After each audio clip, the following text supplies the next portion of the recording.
Vinland Saga 11, we did it, boys. It only took a year and a half, but it's finally here. The finale to the Baltic Sea War. Oh boy, this is fucking sick. It's always a treat when a Vinland Saga book releases. Collecting this series has been such a journey. For those who don't know, like, back in the day, we were, like, every time a new volume came out, we'd be scared that Kodansha would cancel it, because there would, like, never be a preview for the new volume, and it would be like, oh, what the fuck, but then they would release a couple more, and again, we weren't sure if they would continue it. But after about book 8 or so, they finally committed to, you know, always release Vinland Saga, and yeah, it's so great to finally own this. This was the volume 21 cover, and here we got the sick-ass volume 22 cover. I share the opinion with all the people that I don't think that the Baltic Sea War is nearly as good as, you know, what came before it. But at the same time, I'm not gonna lie, this is still some pretty sick-ass stuff. This volume in particular has some really, really fantastic moments. I love how this arc wraps up. And now the long wait for book 12 continues. Based on my research and Future Sight, I predict that the series is actually going to end at book 14. Still quite a ways away with this release schedule, but you know, we're getting there, man. The Doctor is in, boys. We got Dr. Stone volumes 7 and 8. So yeah, it still looks like they're fucking up with their spines. You know, just being misaligned or whatever. Yeah, whoever patched this together is definitely going to the ranch. We're not there yet. I think we're close to the climax of the Stone Wars. It's probably the best part of the series. So, you know, if you're picking up Dr. Stone by the volume, you got a lot to look forward to coming soon. Of course, I really love Dr. Stone. I definitely think the manga's way better than the anime. So yeah, good shit. Gonna keep at it. Well, The Promised Neverland volume 12. Boy, who do we have here? Is that Philip I see? This is the end of Goldie Pond. The start of the final arc of the story, and some pretty good shit. I don't think this final arc has been as good as the stuff that came before it, but you know, I still cannot get enough of The Promised Neverland. I think it's awesome. I love the idea. Like, this cover in particular is so goddamn good. It's a real high point in a series that has a ton of amazing covers. Yeah, just overall, really, really solid volume. My Herpes Academia, volume 21 and 22. Volume 21, holy shit. Like, this is the peak. This is the peak. If they don't get around to this in season 4, I'm gonna be real grumpy. I'm gonna be super grumpy. If season 5 starts off with this, once you get to this stuff, it's gonna feel real lame in comparison. So yeah, Pro Hero Arc is fantastic. Joint Hero Arc, I mean, it's fine. It's definitely going to be a lot better reading in the volume instead of waiting week to week. I'm just curious, how many chapters does this one have? 12 chapters? Yeah, that checks out. Horikoshi was kind of dying when he wrote this arc, so they're all really short. 入れてたんですけど、多分まあ趣味も半分ぐらいは。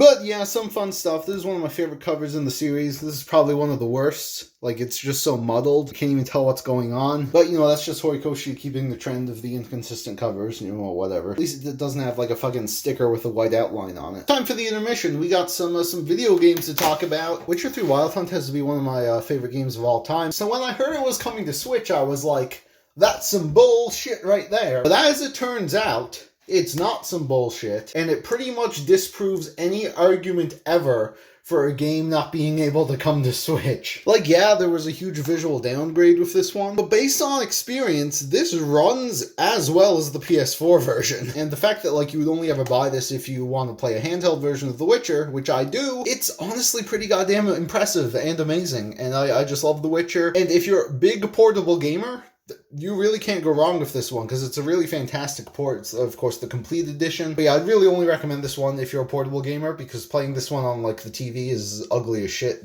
Don't go that route. We got Trover Saves the Universe. This is a short but really fun action platformer from Justin Roiland. You don't need VR to play it. It's perfectly playable without it. And it was just really a ton of fun. I got the platinum in, like, 6-7 hours. Got Neo. I don't know if I'm going to like this or not, but I got this one for so cheap that I was like, yeah, fuck it, I'll give it a try. I hear it's great. And we got Yakuza 6, The Song of Life. Came in a really interesting, I don't know, I don't think you would call this a steelbook. It's like an actual book. We got some, like, art here, really, really cool shit. So far, I've only played Kiwami 1 and Kiwami 2.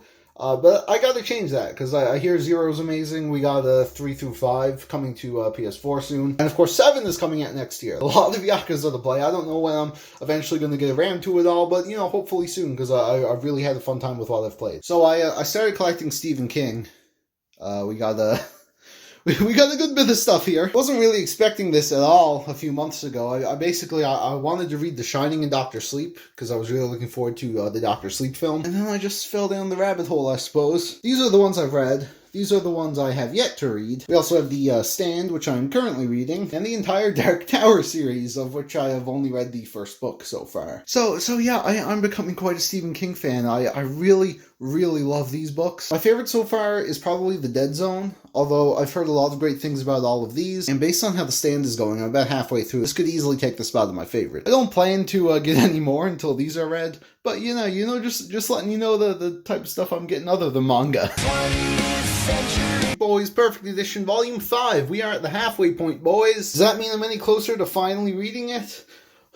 I've just been holding off on this one. I know I'm probably going to love it. The quality of these is just amazing. I've loved Urasawa's other works. I'll definitely get around to it. Not entirely sure when, but you know. This next one is pretty fucking huge. January 2017. That's when I first started collecting these. And now exactly 3 years later, we finally have the final Blade of the Immortal Omnibus. I finally have the entire series completed, and holy shit, it feels good. Of course, I've been getting these for years. I've said every great thing I could say about them at this point. Based on what I've read, I really love the story. These are very high quality releases from Dark Horse, surprisingly. And yeah, this is going to be the next big series I tackle, so you can look forward to a review on this at some point. Now, if you didn't know, Dark Horse has a very, shit record of keeping these in print.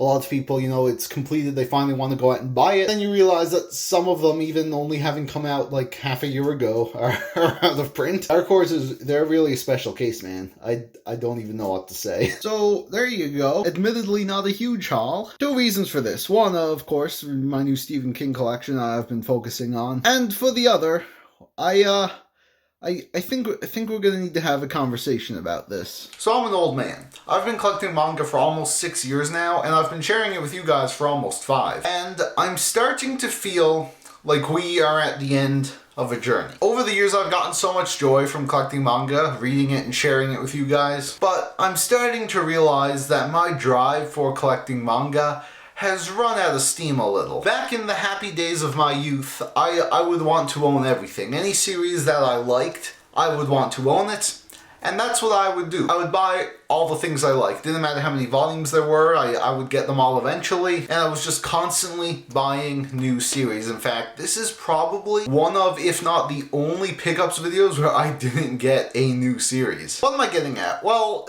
basically, I'm not going to be collecting as much manga as I used to. I mean, even in general, in the past 2 years compared to earlier, I didn't get as much stuff as I used to. But I think I'm going to cut back significantly on how much manga I'm getting. There's a lot of manga coming out. A lot of stuff I really like. I love Quintuplets, I love Beastars, I love Kaguya. I want to get into Golden Kamuy, I want to check out Grand Blue. But I have absolutely no drive to actually collect these series. And there's a few reasons for this. One, of course, money. When I was younger, I didn't have as many expenses, right? I had a job, I would make the money, and then I had nothing else to do with it. So there's that. There's also space, where I don't have nearly as much space anymore ever since I moved here. And with just how easy it is to read manga legally online now, I just don't really feel the need to own all of these series anymore, because you don't really need to support them. I mean, I do like owning manga, I like reading stuff physically, but I feel like we've peaked. I don't think my collection is going to grow past the point it's at now. I'm not going to stop collecting. There's still a lot of series I'm keeping up with, and I will continue to keep up with. And there are a few select series that I still have my eyes on, I still plan on buying all of. So there's that, but I'm also going to be downsizing. Quite a bit, actually. You're probably going to be shocked when I tell you this, but I'm actually planning on selling One Piece. Yeah, a little weird. One Piece is literally the namesake of this channel, but if I'm being honest, I don't really feel the need to own it anymore. If I ever want to jump to a certain specific part, I can easily go onto the Shonen Jump and just look for it. And it's just so long. It takes up so much. If I got rid of One Piece, I'd have so much extra space. And even that, I'm still 10 volumes behind. I haven't been collecting it for the past few years. It's nothing against the series. I still really enjoy One Piece, but my mindset has just changed. There's a bunch of other stuff I want to sell too, like my Pokemon and Zelda manga. I don't really care for those particularly. I'm still not sure if I'm going to sell Tokyo Ghoul yet or not, just because of how disappointed I was with Ri, but at the same time I still really love Tokyo Ghoul, so I might hang on to that. There's a few other series here and there, some I actually want to go back to, reread, because it's been a while, and see if I want to keep those or not. But yeah, we're definitely starting to wind down here. What does this mean for the channel? Well, nothing really. I'm still going going to be reading and reviewing manga like I normally do. The only difference is that haul videos will be a bit more fewer and far between.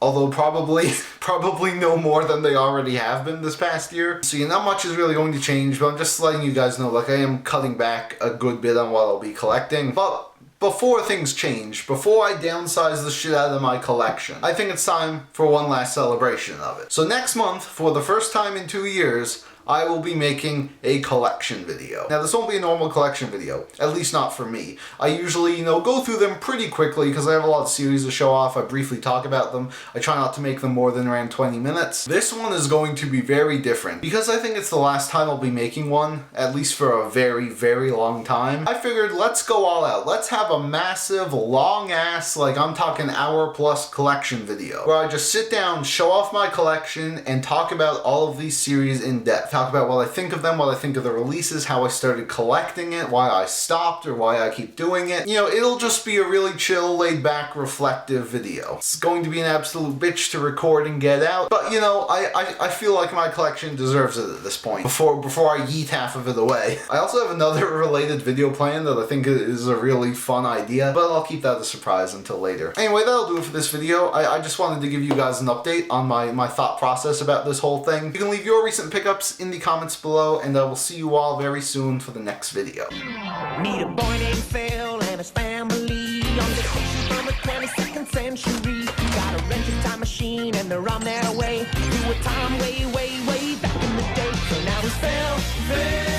of the future, keeping it together just as best as he can.